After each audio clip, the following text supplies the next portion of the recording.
Hi, and welcome to this recorded session of our Sales Pipeline and Opportunities Workshop. I'm Julian Mills and I'm joined by Atticus, who's assisting me today.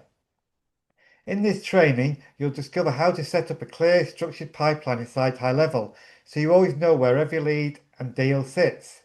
We'll walk you through how to create and customize pipelines, track opportunities at each stage, and use automation to move deals forward without manual effort. Whether you're new to HighLevel or looking to sharpen up your processes, this recording will give you the tools to turn your sales pipeline into a predictable system that drives results. So let's dive in. Firstly, a little bit of news, because obviously Steve's been here before last time we did the workshop. So HighLevel have recently done an update on the mobile app. Yeah. So if you log into the grey label version, Lead Connector on your mobile phone, you'll see the opportunities now had an upgrade. They're a lot easier to use. So you can use the opportunities along with the tasks and the notes and the calendars a lot better now. So that's been a big improvement recently. Okay, so now we'll jump in and I'll show you the concepts behind the sales pipelines and the automation. Um, Hopefully it won't be I guess to some of you like Steve it will be old hat this, uh, but you always learn something new every time you see it, and I might have some new ideas to bring to it this time. So I'll just share my screen. This is a test to account, so I can play about with this with the data. I'm not going to mess up with any of my opportunities. I'm working with the automation because there's two parts to this. There's the sales pipeline, just like Pipedrive, and then there's the automation. So we can blend the two together to give you a pretty comprehensive system for handling leads. So I'll start the dashboard there. So you'd use the sales pipeline. The traditional way to use a sales pipeline is as a sales tool where you're taking a lead or a prospect through various stages, ultimately to the point they become a customer, and we move them to one. There's creative ways of using this as well for other processes. So you can use this sales pipeline functionality for other processes that have got a very logical flow to them. And I can show you some examples of how I'm using that later on to give you some inspiration. But first of all, we'll talk in terms of the sales pipeline to generate sales so that you don't have to use things like spreadsheets, yeah, post-it notes and memory to try and manage a sales process, which is okay if you're doing ones and twosies. But if you've got hundreds of opportunities dealing with hundreds of sales leads, then you really need a system, and HighLevel is perfect for that with a sales pipeline. So you will find the sales pipeline under opportunities on this menu. So if you're using MarketerM8, then we're using the standard HighLevel layout here. We've not got any fancy colors or styling. It's traditional HighLevel. If you click on opportunities here, you'll see when you first come to this, if you've never used it before, you've got a blank canvas. Okay, so I'm going to create a new pipeline to show you.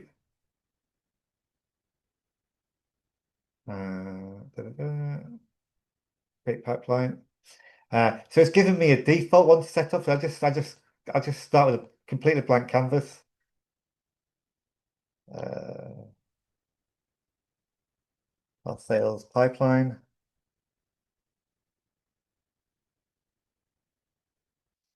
I'll just put that new lead there. Get started.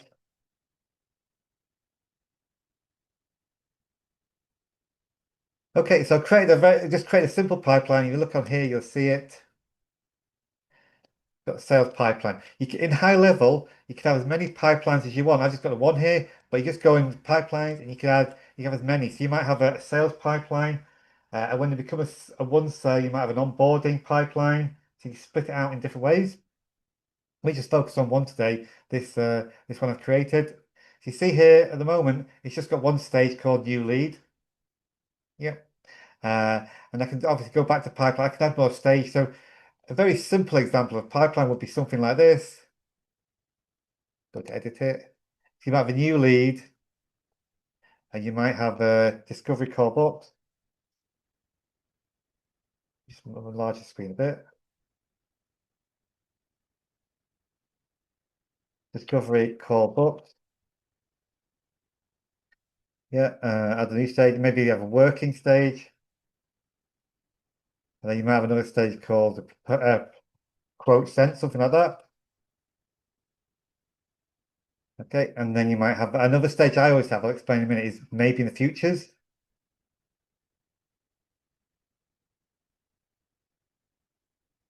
So that's a very simple example. You can have as many stages as you want. Obviously, the more stages you have, the more complicated things get, because all this can be viewed on the mobile app, as I mentioned before, and you can manage all these opportunities on the mobile app. So here's the pipeline here. So this is one we've just created. Nice, simple one. You can see already it's sort of scrolling off the page. So the longer it is, the more scrolling you've got. Or you can also look at it in a different view. You can look at it in a sort of table view as well. Okay, we'll keep with this one. I prefer this one. We'll keep with this one here.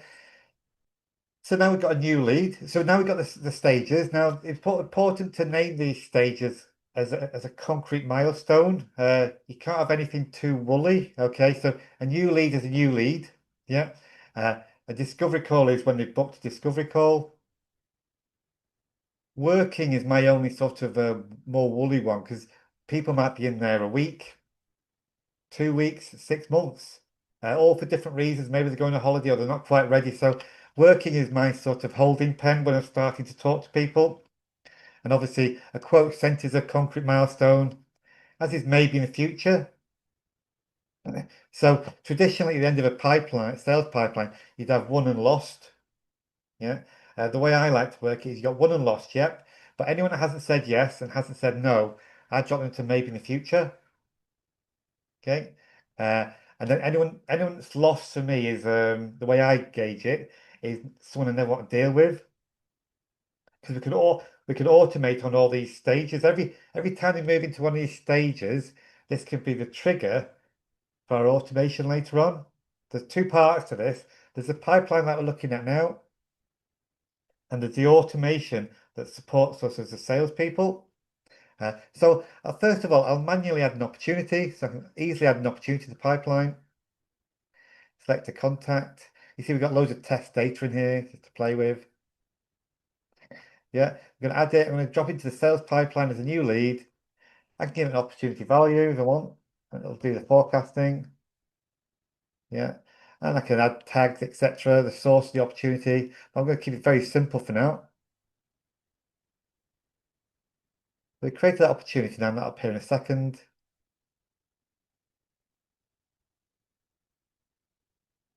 Just refresh the screen, that catches itself up.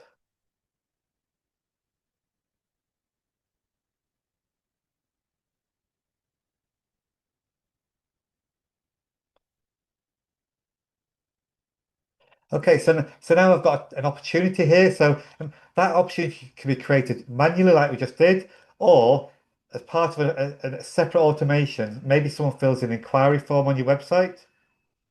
That could trigger an automation that creates the opportunity that appears here. Or if you're using a calendar, when somebody books a call on your calendar, that could trigger an automation that creates an opportunity or moves the opportunity to discovery call booked. So the automation is really important in all this. So here we've got an opportunity created, and as we're talking to this person over our one-to-one sales process, we just move them down the stages, maybe to working. Maybe we're chatting to them and not quite ready yet. They might say, "Oh, can you call me back in a year's time? Not quite ready for it yet." If that was the case, I would move them to maybe the opportunity like that. And then I'd trigger an automation, a workflow that would send them an email every 5 months for the next 4 years. So we never forget about them, keep in touch with them constantly. In addition to that, I would then add a task for me to give them a call in a year's time, in 1 year, something like that. You put the task in there, put a description there, put a date in there, assign it to somebody. That's the way it's there, yeah.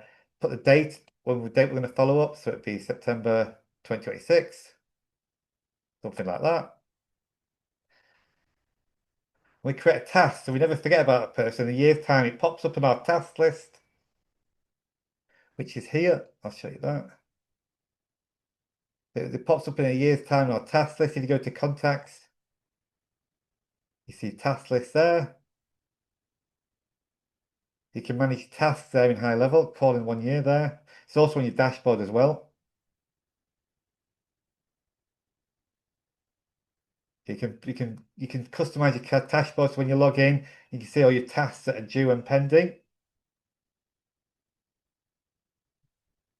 So you use the tasks along with the opportunities. You see here I've moved into maybe a few. And when they're finally won or sold, won or lost, you see here you can move them to one like so. And that's really important because that gives us in our dashboards, that'll give us our conversion rates, etc. later on because it's a one sale. So it came as a new lead and it was won. The next thing you'll ask me is, well, where's that opportunity gone now? It's disappeared off the pipeline. Yeah. The purpose of the pipeline is so that you can see the live opportunities, the ones you're dealing with right now. So a won or a lost is it's sort of a done deal. Yeah. So no, you don't want to see it every day because it's clutter then, but you can see them by using the filters. So I go to filters. You see, we're only looking by default, we're only looking at open opportunities. I can change that to one opportunities and it will then show you all your one opportunities. And you see the last location they're in. So this Taki here, the last stage he was in was before he moved to one was maybe in the future. So it shows you all the one opportunities. Same with the lost and everything like that. So even though it seems to have disappeared, it's still in the background. And when you move to one or lost, that obviously creates your reporting. If you start deleting one opportunities, then you're going to skew your reporting later on. Oh, any questions so far, guys? Anything, Atticus? Nothing in the chat, but regarding the workshop anyway. Oh, everyone's quiet. Julian, I've got a question. Hi, John. In the one column in opportunities, in my lead pipeline, I don't know which one I'm in, to be honest. Oh, opportunities, there we go. I've got a load of people in the one column, and to top right-hand corner is a tick. Can I tick that and then move them wholesale into somewhere else so that they are no longer in there and visible? You have to show, I'd have to see your screen to do that. But you can do that from if you go to what the way to move them, John, what I would do is go to contacts. Yeah, Yeah, there's another good point is you go to contacts, you see, we're in the contact field. So yeah, on the system, we've got contact records, we've got opportunity records, yeah, and they're linked together. Yeah, but we've got two types of records here. So if I do a filter here like this, go to here, and you should see pipeline in pipeline. They're in the sales pipeline, they're in the maybe the future for me, yeah. uh, So I could pull a list of those, apply like that. Obviously, there's just that one person there we just looked at. Yeah, if I wanted to move that one, what I could do is 10 people or 20 people, I could do here pipeline change, and I could move them to a different pipeline or the same pipeline at different stage. I could move him to new lead. I'm moving back to new lead now. I'll just do an update. So imagine I have 10 people, 100 people in there. I've only got one to play with, so I'll update the opportunity and I'll move him. So the filters in the contacts are really good for managing the sales pipe, the opportunities. In addition, it can be really useful because say you've got a lot of people in the one stage, that becomes like an email list here as well. So if I go to contacts, yeah, go to contacts. Like I say, it'll pull out all the people in the one list and then trigger automation to send them an email or do anything to them. So your pipeline stages actually become email, can become marketing lists as well. lost, completely lost. What's Sorry. going on, John? Yeah, too fast. I don't know where to go now. Doesn't matter. Doesn't Oh, matter. we'll Figure it catch out. up later. Catch up later on your particular use there, John. It's just ways of manipulating the data. Sorry about that, John. We'll catch up after the call. Right. Julian, Yes, yes, Steve. is there a way, say you have a proposal that's been sent out with a signature, is there a way of automating, if they sign the signature, it moves along a stage, or it goes as converted or something? Yeah, we could do that. Yeah. So in the workflows, which come to in a little while, in the workflows, that the signing the document would be the trigger, Yeah. and then the next action would be to create or move the opportunity to the one stage. Yeah, or whatever way you want it to go. Okay. That's all done in the workflows. That yes, yeah. Right. Infinite combinations there. So let's just get back to see. I've moved this one back into the new lead here. That's the sale. That's the so. Uh, is everyone sort of happy with that? Happy with how the pipeline works? So it's important to have John's lost. It's important to have the concrete milestones as concrete stages mapped out before you start. And so you can have as many pipelines as you want. So often I'll have a sales pipeline, and then when you become a customer, you'd have an onboarding pipeline that's maybe somebody else manages that pipeline. You can build it as intricate as you want. You can have sales teams using, you can have multiple people in here managing their own leads in the pipeline. Right, so let me start my check what I'm up to. Have I missed anything so far yet, Atticus? So you wouldn't have lost stages. You don't actually have to create them manually, do you? No, they're here by default. You can't get rid of those either. You can't change the names of those. You can change the names of all these stages, but you can't change those ones. I very rarely use the abandoned one.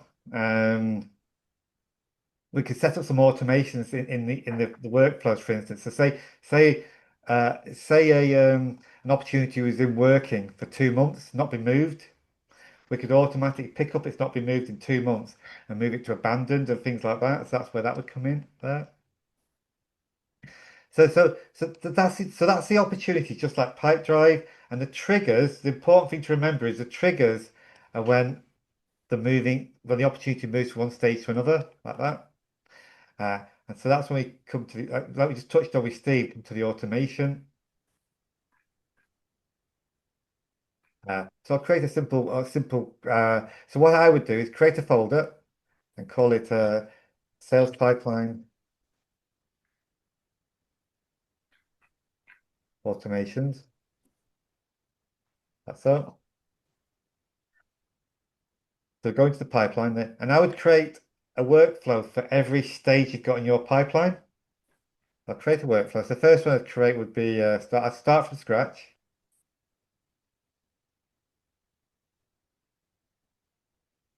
Okay, so this would be when moving into, so type in opportunity, opportunity pipeline stage changed. Okay, so I've got to filter down to the actual stage. So first of all, go to pipeline, sales pipeline, and moving into the particular stage, which should be new lead to start with.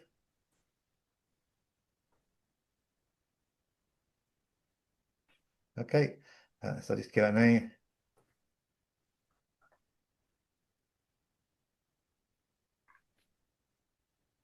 So we trigger for the new lead workflow.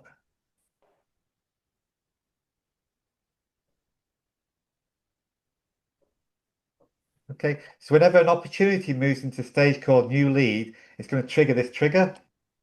Yeah, in the pipeline, sales pipeline, they move into new lead. That is our trigger. Okay, and then we can do anything we like. Then we can then click on here, and we then got all our actions available to us. So the common one is to send them an email. Might want to send them an email. Send an email. So we could pull in a template we've pre-written, or we could write one on the fly. I'm not going to do that right now, but send it who it's coming from. Yep. So you can set it to come. The emails come from the opportunity owner. See opportunity. So you see opportunity assigned to. Oops. Bear with me a sec. So again, you might have 10 salespeople using this pipeline, and you want the emails to come from each rep to whichever contacts they own. So if I can find it.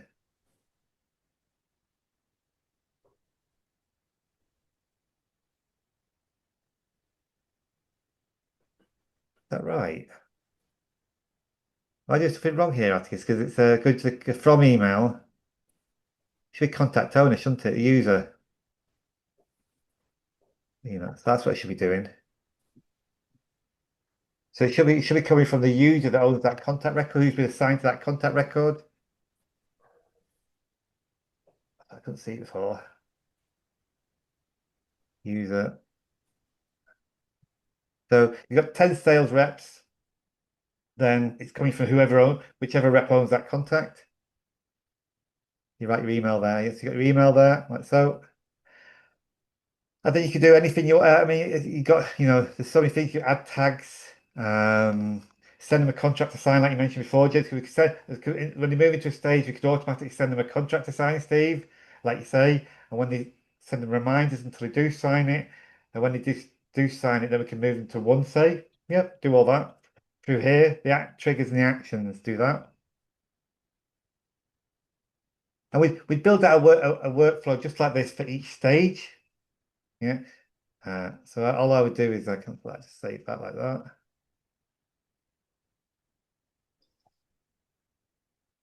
And just quickly replicate it.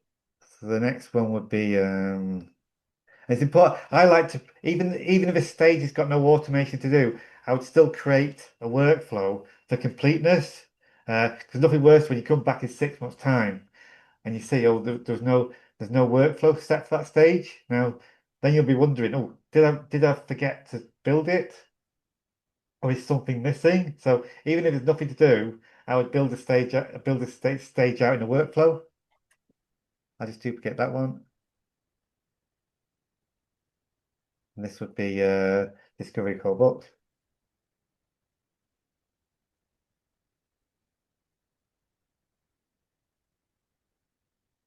And so on and so forth. It goes through the whole thing, yeah. So discovery call booked. I spell it right. And that could be whatever automation you need to work on there.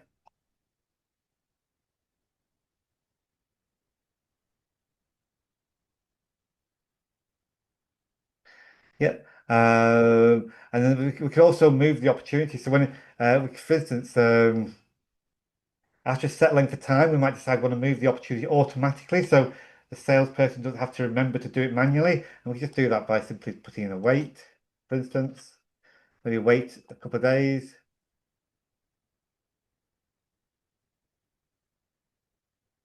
Yeah. And then I could do an opportunity. Actually, I used to do the find opportunity, don't I, Atticus? Is that right? Yeah, you need to find the opportunity first Yeah, before you find the can. opportunity. That's a new thing. Find the opportunity. So just use in this case, I just use the most recently created one. So find the opportunity. It's going to find it anyway because it's there already. And then we'd move the opportunity. It's how you move the opportunity, Steve, yeah? Right. Update, is it? The update.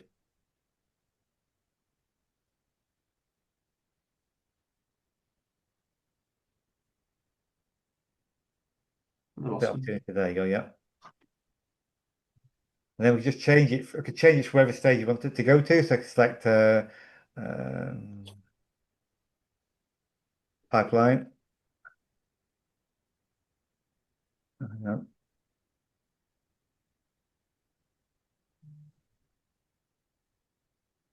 Why is that? Choose pipeline there. I can see opportunity there, yeah.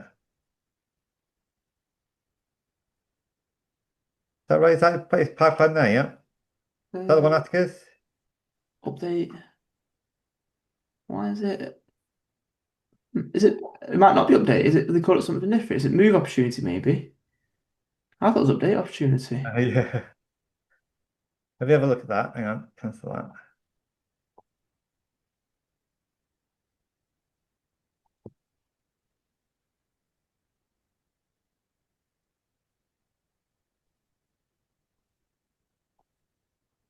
Just type an opportunity. Yeah.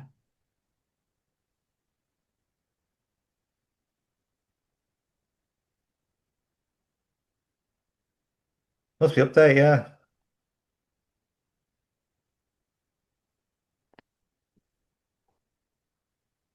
fields. Bear with me a second, guys. Pipeline. Oh, you click on the tag, you should just click on the drop down, I think. Just click on the box. There you go. And this is a pipeline stage. So I can move it to any stage you want to. So I can move it. So if it's been there for say too long, I might say, well, we'll not be able to reach them. It's gone stagnant after such a length of time. I'll move them to maybe in the future. And that's how we can move them about. So the real power is in using the workflows and the automation. Does that make sense, guys? Any questions? No? No questions in the chat. Okay, yeah. So I would build out a workflow for each stage and then work through. So once each stage is mapped out, think about what marketing do you need to do. So send emails. Sometimes I'll be updating Google Sheets for reporting purposes. So what we can do is when a new lead comes in, we could trigger, if I show you here, a new lead comes in, what we could do is we send them an email and then we could update a Google Sheet. Quite a nice trick this sometimes, Google Sheets. So again, drill down to that Google Sheet and we could create a row on the Google Sheet for the contact details, first name, last name, email, date they became a new lead. And equally, when they move to won or lost, we could do a very similar update Google Sheet, except this time we'd be looking up that contact in the spreadsheet. So we'd be updating the row that they're living on. So on that row, we could then update to first name, last name, email, date they became a new lead, and then also date they became won or date they became lost. So it gives you a way of reporting. So you could build up a whole table of data, which then offline from HighLevel, you could then integrate and build your own reports and analysis if you so wish. So that's a useful trick sometimes. But say with all the actions we got, I mean, it's just infinite things you can do. It's One it's of sort one of, of one of the things I was trying to do, Julian, is say I've got the pipeline going, and then I've also got a thing I've set up called ID status. And the ID status, I have them as prospect, hot prospect, customer or blowout. yeah, And what I was trying to do is link that to the pipeline. So when they come in as an initial lead, I have them down as a suspect. Okay. yeah. If they then have a discovery call booked, I put them as I want to change the ID status to prospect. If they then request a proposal, they then become a hot prospect. Okay, yes, yep. So I can then see, not only through the pipeline where I am with, different levels of leads, but I can also do a search and find out, how many hot prospects have I got, for example. So what I was trying to do there is if I wanted to send an email, say to invite them to a webinar or something, I could just search and find all my hot prospects, and do it that way. So I guess that's a workflow, isn't it? Really? Yeah, so it's just again you're just using the triggers here. So are you looking to do that with using tags or with custom fields? It's a custom field. Yeah, because so all you do is when you move into new lead stage, you click on here and you go to update. So do you need a workflow for each step? I do, yes, even if that step has got no automation. Yeah. Yeah. So me typically the working stage, anything like that, working. People are in the working stage for a multitude of reasons. Yeah. They might say, give me a call in a month's time. I'm going on holiday. They might say, oh, give me a call in 6 months' time. And you decide to keep them as working.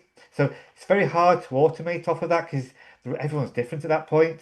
So Yeah. I wouldn't do any automation, but I'd still build the workflow for it and put a note on the workflow saying, click on sticky notes like that. I put work on the note, hit the workflow just saying no automations are planned at this time.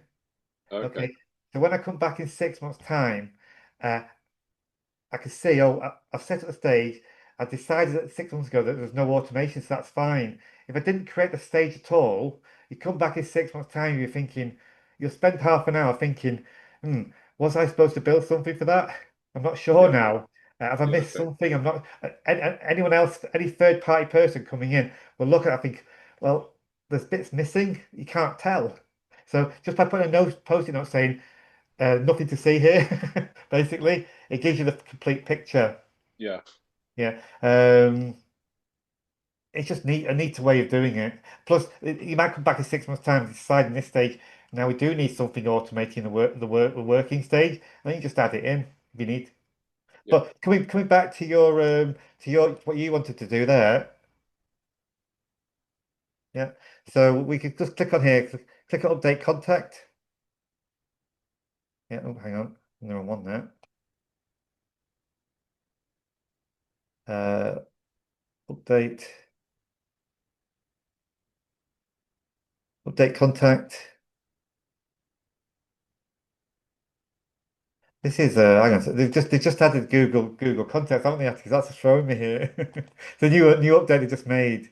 Uh, update contact field. That's what I wanted. Update contact field. So when they move into the new lead stage, what I'd be doing, Steve, is finding your custom field. Yeah. I've only got a couple here, yeah. Yeah, but you find that custom field here and you just update it to whatever you want, whatever option you want. Okay. Yeah. And obviously when they move to the discovery call book stage, you'd be doing the same thing, but you'd be changing the status to discovery call booked and to one and so forth. Yeah. So that's how I would do that, Steve. Yeah. Does Okay. that make sense? I mean, I wouldn't personally do that myself because the stages give me that information anyway. You see, I can go back to here. I can go back to the contacts and I can find them by the stage anyway. So to me, what you're doing is a bit sort of double entry. Double. Yeah, I see. I see that. Yeah. Okay, that's maybe a different way of looking at it. Yeah, because I would just do it on the field. I would just do I can find them all from here anyway. Look, it's, the pipeline stage status. So each one of those stages and the status is one lost are effectively an email list anyway. Yeah, yeah. Yeah. Fair enough. Okay. Okay. Any questions, Mohammed? You okay there? Okay. How are we doing for time? Got 25 minutes left. Yeah, left. Yeah. So just check what I've got on my list here. Oh yeah, I will now show you something a bit more creative. Filtering tags. Yep. So also, while we're here, so we've got the dashboard. Once you've got your sales pipeline set up, you can then start to customize your dashboard. Yeah. I'm only going to touch on this because everyone wants different things here. So it's a bit of trial and error and explore for yourself and find out what you want. It's knowing what you want in the first place. And obviously, when you need help with that, don't forget the tech support guys are there on this little button. Uh, ask them how do I show this on the dashboard report. We've also got, in addition to dashboard report, and get rid of that. Hang on, one sec. So we can create a dashboard report that looks like this. Yep. See there's the tasks again. Equally, if you go to reporting, yeah, you can create reports here. So if you wanted to send out to your team members once a week a report with the status of the pipelines, the leads that have come in, the won and lost, you could actually automate to send out maybe your client, Steve, or interested parties in the business a report every week automatically. You could build that in the report section, which is quite powerful. Yeah, that makes sense, Steve. Yeah. Yeah. I mean, the thing with this, it updates so often and changes so often. You kind of, it's hard to keep up with, isn't it? Yeah, I mean, I've probably shown you this before, Steve. You get, I track. It becomes your day. If you're really into this, it becomes your daily read. I go to where's the change log. This becomes your daily read just to keep up to date with what's happening. These are the updates this morning already. There's a few already, Atticus. So like you say, if you're not in there every day, it can change in a week, in a month's time. There's so many changes. Yeah. So that's worth keeping track on, the change log. Going back to here, I'll show you some creative ways of using the sales pipeline in addition to using it as a sales pipeline. So I'll just go to my account.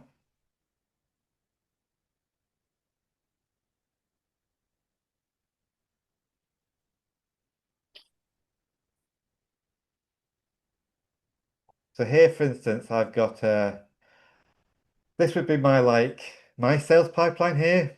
And at the end of every day, your new inquiries should be empty. You see I'm a little bit behind there myself. Yeah. So here you see I've got inbound. I'm triggering when an inbound call comes into the system. When anybody calls the voice AI, it's creating an opportunity, so I don't miss it. It's here. I've got a contacting stage, so I'll start trying to contact these ones. If I can't reach them straight away, I'll move them to contacting and just keep track of them. As soon as they book a discovery call with a calendar, they move into discovery call booked. Yeah. If they book a discovery call and no show for that call, I can move into missed discovery call. That can trigger a series of email reminders. Hey, we missed our call. You know, these things happen. Would you like to rebook? And it'll send them, I can't remember how many reminders, but it sends them reminders until they book. As soon as they book, it stops sending reminders. Yeah. Let's say here's the working pile here. So this is everyone I'm talking to, all at different stages. Some people close in a day, some take weeks, maybe months. Some are agreed in principle. Yeah, and then maybe in the futures and lapsed. I have another stage here called delete contact and opportunity. So you may or may not want to have something like this. So uh, if someone fills in a form and they're just not, someone trying to sell me SEO services, yeah, I just take that opportunity and drag it to delete contact and opportunity. Yeah. And the action straight away will first of all delete the opportunity and then delete the contact. The reason I do that is it's quicker than me having to fish about. First of all, finding the opportunity. Then I've got to go to contacts and look them up and then delete them there. That can take a few minutes. Whereas just moving to here and let the automation trigger and do those two actions for me. It's just a little quicker way for if you had a sales team, maybe you want to have that, but for me that works. Yeah. So that's sort of traditional sort of sales pipeline way. Another one I've got here is a support. Okay, so this might be like a ticketing system, customer support ticketing system. So you see here in a very basic format. You see here I've got if you look here, you look at the support portal. You can put on your website a form, call it support, and somebody just has to fill in this form. Yep. And maybe put a link to a screen share video, upload any screenshot images, anything like that. That's a simple web form, but then that's a trigger for a workflow, which will then create an opportunity, send internal notifications to me and Atticus, so we know we've got a customer support request. So you as the end user would just see a form and fill it in. But what's happening in the background, we go to opportunities. Yeah. So as soon as you fill that form in, it creates what I call a ticket here. It's going to ping me on the internal notification onto the mobile phone app. Ping. Yeah. It'll also send me a text so I don't miss it. Yeah. I can then come in on the mobile phone, if I'm on the phone, look up the opportunity, and then I might decide, right, I'll progress that one, or I'll pass it over to Atticus to work on. Again, as soon as I do that, an automation will trigger. It'll ping Atticus on his mobile phone. He's got an issue. Yeah. As soon as we resolve that customer issue, we move it to completed, and the customer gets a quick email saying we've completed that now. Any more questions, give us a shout. So that's another creative way of using the sales pipelines for a logical flow. Another one I've got here, quickly coming back to your contracts there, Steve, yeah, is affiliates. So on my website, people can sign up as affiliates. As soon as they sign up as an affiliate, on a third-party system. It's going to talk into HighLevel and drop them in as they've applied. They've applied to join the affiliate program. They'll be here. As soon as they drop into here, I'm automating Steve to send them out a contract to sign an agreement. Yeah. As soon as they sign that agreement, it comes back in and it'll move them to, they've been activated now. So they've not only applied, but they've signed the contract. They've activated. Yeah. And then my marketing job now, you got a question, Steve? No, well, I'm just that's the bit I'm wondering about. So how is that trigger set up that the signature has then moved them to that next stage? So in this case, what's happening is when they sign the contract, that's the trigger. Yeah, so presumably you've got a document that you Yeah. send out through GoHighLevel, Yes. which is what I'm doing. And what I want to be able to do is that when they've signed the agreement, it doesn't just come back as an email to say they've signed. It actually moves them to, Yeah. sold or whatever. So let's have a look at let's have a look at mine if I can find it. So whilst it sets up, hang on. Affiliate. Let me go over here.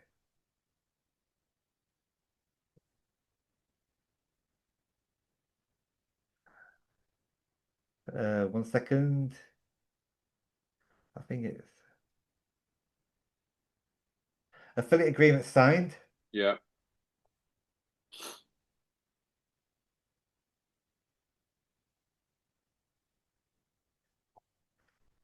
So here it's looking I for see. Yeah. Yeah. Yeah.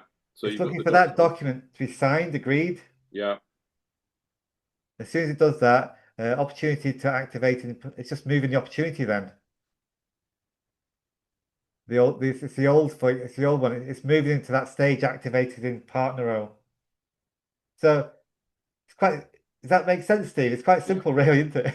Yeah. It is. It is. When Yeah. you, What I didn't realise was that you've literally got to have an automation for each thing you want it to do. a workflow for each stage. A workflow for each stage. Yeah. It's I would have even as I said, so even if it's doing nothing, I would have it there and just put a post-it note saying it's doing enough. Because otherwise, you will come back in 6 months' time and you'll be thinking, oh, there's bits missing here, and you'll spend the morning working it all out again. Yeah. Yeah. So even if it's blank, put something in there. So yeah. So coming back to here, we go back to opportunities. So yeah. So what's happening there? So when they sign when they sign it, I'm classing as activated, and then all my marketing kicks in, say, right, thanks for joining the program, you're approved on the program. Right, let's get your first deal in. And then it's all about encouraging to get the first deal in as an affiliate. As soon as they get the first deal in Partner Row is going to send data into HighLevel to say, yes, they brought the first deal in, and then it automatically move into to first customer signed up.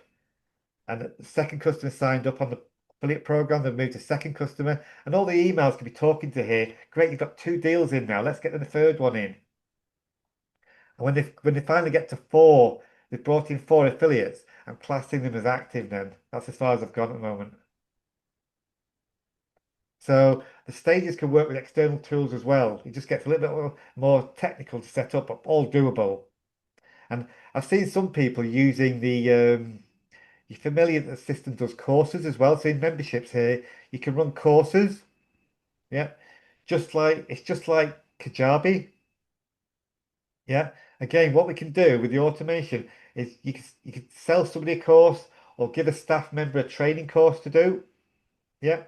As they sign off, they completed each module. Again, that can be a trigger for us.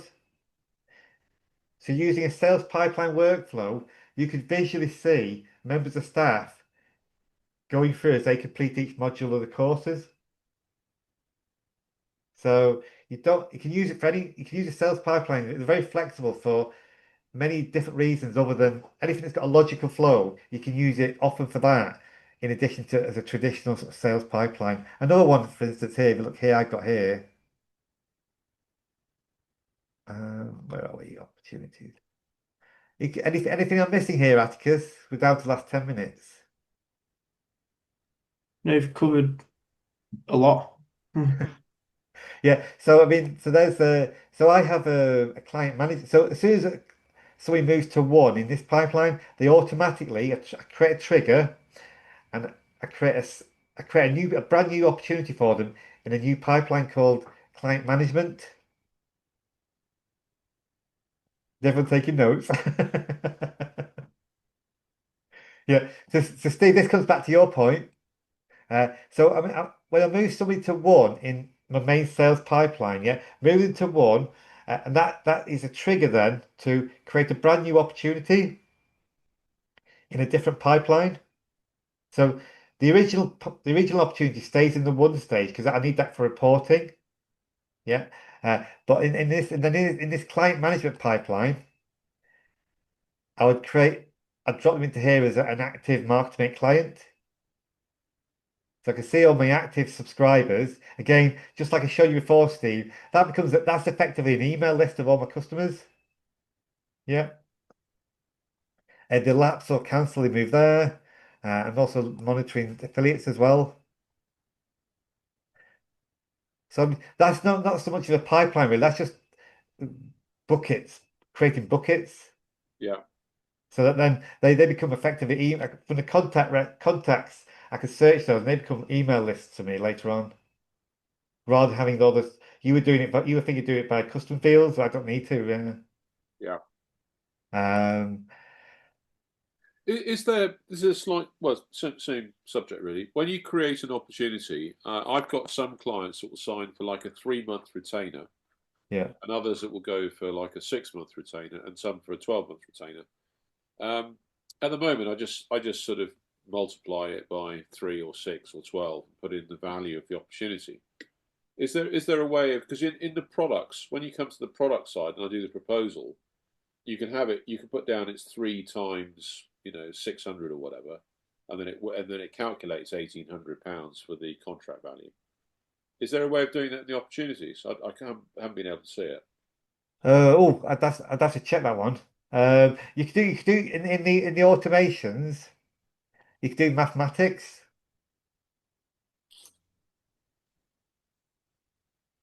Interesting on that one.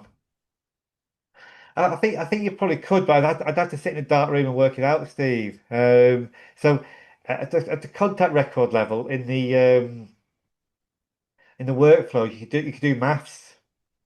Right. You could multiply this by 3 to get 1800 or whatever it would be. But then you'd have to take that field and update it into the opportunity field for the value. Yeah. So I think you could do it, but you'd have to sit down and think about it. Yeah. Okay. Yeah, I'm gonna have a go at that ID status thing just to practice it if nothing else. Yes, yeah. ID, which one's it? ID the state? Oh, they got you now. Yeah. But obviously, you got to make sure that whenever they move into any stage, you're always updating it. Yeah. Yeah. And even when they leave the pipeline, make sure you update it, or else you'll have skewed results. So it can become a bit of a nightmare to keep up to date. That's the only problem with that, Steve. Yeah. But yeah, just be aware that it can be tricky to keep up to date. Yeah. So, I mean, I've run out of things to say now, guys. So unless you have any more questions, we can wrap it up. Nothing from Mohammed there. No, I'm gonna have to watch this again because it is quite a lot. For me, in terms of pipelines, I need to still understand um, what they are and how they work because for me, it's a case of when someone comes in and we advertise on Facebook because we don't sell online per se, but we want to capture people and then be in communication with them on certain campaigns that we plan to run, Yeah, be it from this or our Google from our landing pages. I mean, like one of the reasons I've got this is really for the creation of landing pages as well. right. So Yes, yeah. that's part of it. And if we've got if the pipeline's working from the landing pages where we're capturing details and information, etc., that's what's important for us to basically channel patients to come to us, but channeling the right patients because we're not a very, very busy practice. We basically need to get about 3 or 4 extra patients a week who are going to spend that right amount. Yes. That funnel needs to work to funnel them out. So if you've got 100 people applying and 80 of them are really Specsavers type of customers or patients, I don't want those, Yeah. right? I need to funnel them out to find the 3 or 4 from that who are going to say, yeah, we are actually looking for you. So what I'd be looking to do there, like you say, you can create the landing pages in HighLevel, no problem. Yeah. And Yeah. then obviously onto landing page you can embed a form. Obviously you know that. Yeah. Yeah. Yeah, Uh, that's what it is about, is to create the form and then from the forms that gets directed to us. yeah. And the first one would probably be, right, you want automate, you get an automated form just to explain what we're about, etc. And then, I mean that I need to learn about that type of stuff. What's the best way to market it? I've Yeah. got your downloaded book, so Uh, and then also what's his name? Stephen Covey's book as well, and to go through all of that type of stuff. So, all right. Yeah, right. so what you might want to think, rather than using forms to do that, yeah, you might want to Yeah, think about using surveys. right. Okay. With surveys, have I got one here to show you? Oh, let's try and find something. Yeah. Right. With a survey, it's like a multi-step form. Yeah. So it's like a multi-page rather. So on your first page, this is a template pulled in, yeah. On your first page, you might capture their contact details. Hmm. And then you can have a second page, yeah. And Okay. it can have conditional logic in there as well, yeah. Yeah. So you could say here, capture the name and email, for instance. It's not quite right this one, but yeah. And you can ask them, are you a Specsavers customer? Yeah. If they Yeah. said yes, they are, then that could be the end of the survey for them, and you get rid of them. Oh yeah, but you do get some of them who are Specsavers customers who want to come to us because they're not happy with Specsavers. You Yeah, get what I mean? I was Yeah. just saying, yeah, I was just Yeah. never But mind. it's about finding the right person. Say, what are you looking for? How are you? But I like that idea actually, the Yeah, survey, you yeah. know? So, but you've got more control here because you can say, okay, if they say yes to question one, that could jump them to page 3. Yeah. So they're only filling in the relevant pages. Okay. That's really good because we can use that as well in our forms to communicate with our patients who are booking appointments, etc.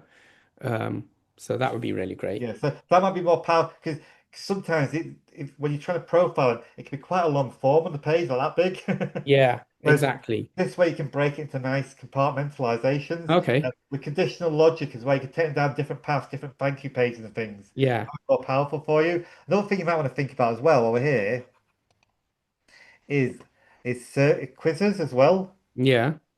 So this is very like score app. So I'll show you what I built. Yeah.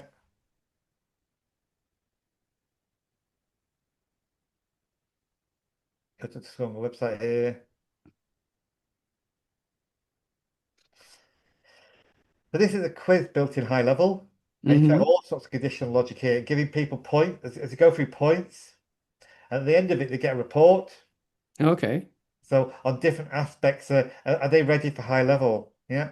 So they can do an assessment like that. So how long is business been? So obviously, if it's still in the planning stage for me, that's not a good sign. Mm. Yeah. If you only got a few contacts, that's not a good sign for me. Yeah. If it's only just them, that's not a good sign for me. And this is all worst case scenario, yeah, for me. Yeah. If it's got no sales yet, that's not a good sign. Do you remember his team who could become your CRM champion? No, they haven't. That's a bad sign. What tools are you currently using? None. How do you currently generate leads? Maybe just occasional word of mouth only.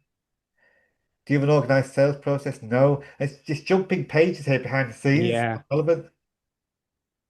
Do you stay in Okay, touch that's with really good. no customers yet? Just getting started business. So I'm giving you all the worst case. They want more leads. They want to convert more sales. Then now we're asking for their details. Uh,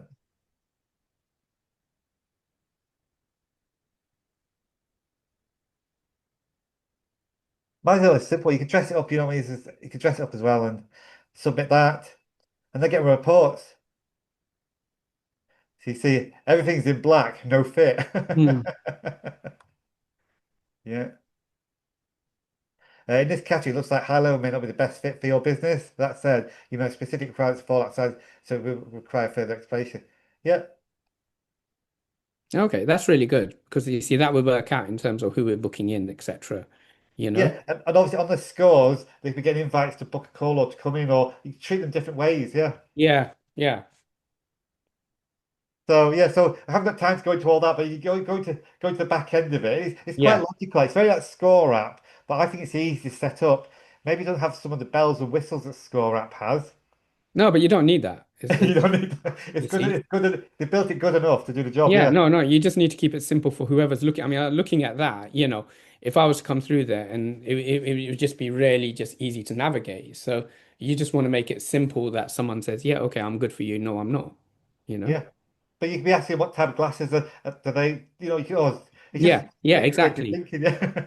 Yeah, yeah, And you can have this, you say built it into different categories. So I've got into their business growth stage, their internal capabilities. yeah, So normally it's all nice and green, but I've played devil's advocate. They chose the absolute worst options.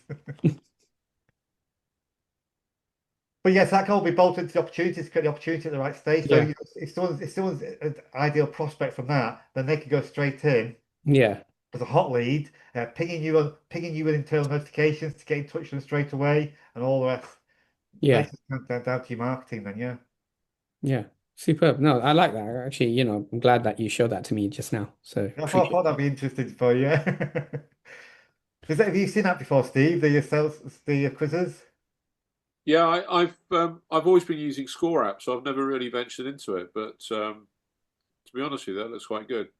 Yeah, and I think the Score app's got more probably got more bells and the whistles, as I said. Uh, but it's built in here, it all works, and Yeah, off all the I'll bells. definitely venture into that at some point. Score app's like 35 quid a month, so if I could drop that, that would be fine. Yeah. Julian, before we finish, can I ask something? I mean, like one of the things being is I test patients between 9 and 12, and we get a lunch break at about 1-ish or so. But I don't know. I mean, depends on someone like Steve or other people who use it. Would it be possible for you to reschedule and move these calls to about 1 o'clock rather than 12? Uh, let me have a think about that. Yeah. Mohammed, is that okay? Yeah, yeah. It's just you see because I've got my staff then we're examining, but Yeah.